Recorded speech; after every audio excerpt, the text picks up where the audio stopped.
Добър вечер, драги българи, временно пребиваващи или силно настояващи за статут като граждани на Република България.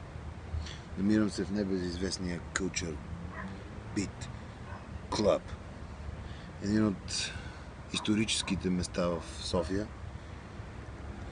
редом до доста други сериозни клубове от ентертеймента в България. Ентертейментът в България е на път да бъде унищожен. Също както бяха унищожени заводите, също както бяха унищожени селското стопанство, икономиката, медицината и всичко това, което помага на едно общество да бъде общество. Силно, здраво, разчитащо единствено на себе си и на трезво мислещите в една страна. Единственият апел, който мога да отправя към вас, е да не